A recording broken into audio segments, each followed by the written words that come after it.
Yeah, I agree with that. Yes, we should be 100% on the economic argument. And that's where Biden centrist neoliberalism is going to get us all killed. I mean, like, and where Obama's neoliberalism nearly got us all killed. Um, yeah, I mean, so that's kind of where I'm getting on this with the strategy is I don't think there is any purpose for the Democrats to participate in this. Like after last night, I mean, it was so beyond the pale. And like these are all bills that, like, mind you, 6 years ago, I mean, Mary Fallon would have vetoed basically all of these abortion bills. Brad Henry did veto them. Kevin Stitt will 100% sign them. And they're all, I mean, unconstitutional. So I really think there needs to be a gumming of the process. Uh, like, I think we just have to reject the whole culture war argument outright. Like it is a fake argument. Like there is no culture war. There is no canceling of conservatives. There is no war on Christmas or going after. I mean, like it's manufactured whole cloth. Like there's no, like, I think just every time somebody says it, we just have to say it's not true because it's not. I mean, like, like, yeah, somebody just commented they're hashing over Disney pulling 4 movies. I mean, it's like, do you know how many people watch the old Dumbo now? Like, I mean, it's probably like 10 people.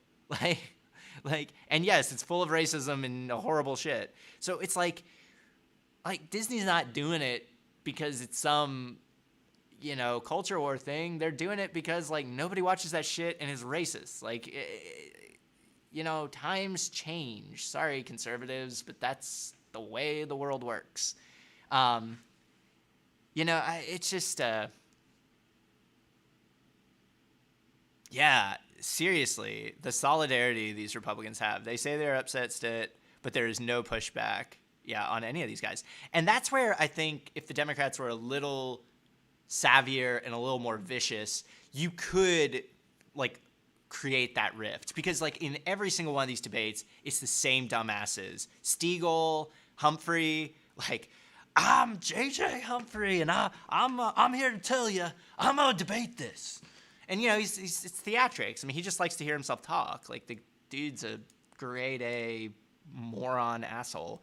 Um, there are, I think, many Republicans in the room who generally probably find that stuff annoying, infuriating, dehumanizing, hopefully in some way. I mean, or at least recognize that murdering your opponents is dehumanizing, or claiming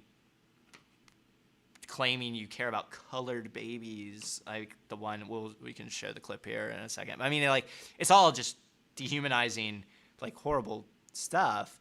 So I think like there's a group of Republicans who don't want the state of Oklahoma to look like a backwards, racist, fucked up state that you could peel off. But again,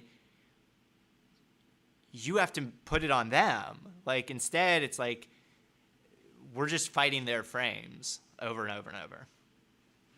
Yeah, exactly. I mean, like on the cancel culture stuff, whether it was Seuss or Disney or Hasbro or whatever, it's their choice. Like, they're private companies. Nobody's passing a law making them cancel shit. Like, that's the real issue with cancel culture is somebody passing a law saying like, oh, you're not allowed to do this anymore. No, nobody's doing that. Like, it's people are canceling themselves.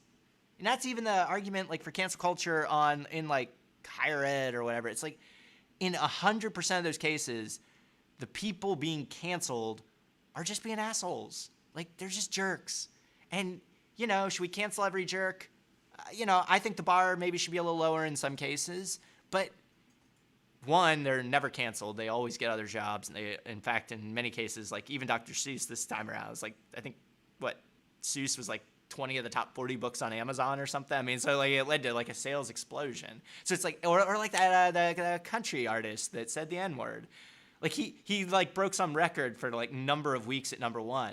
So it's like if cancel culture is real on any level, it actually has the opposite effect of like boosting the people who are being canceled. So, I mean, it's just so stupid. It's not a real fight. It is not happening. There are consequences to saying things. There will always be consequences to saying things. You can't scream fire in a crowded room. You can't say racist shit in a, global society where lots of us have different races. Like, sorry. Like, I don't know. Like, I don't know how to help you. Like, you just can't be racist. Stop it. And then, too, I mean, where the left and Dems, whoever, progressives, I mean, we got to get our game plan on is, like, we have real fucking problems. Like, this is the thing that, like, this whole legislative session just makes me sick is like, we have massive disparities in vaccinations between, Black and Hispanic families and white families. Massive disparities. Incarceration, economic well-being. I mean, just go down the list. Like, we have real problems that need to be addressed. We ain't talking about any of that. And that's the goal, right? Is like, that's why you make it about cancel culture and all this bullshit, is so you don't actually have to fix anyone's problems or help anybody.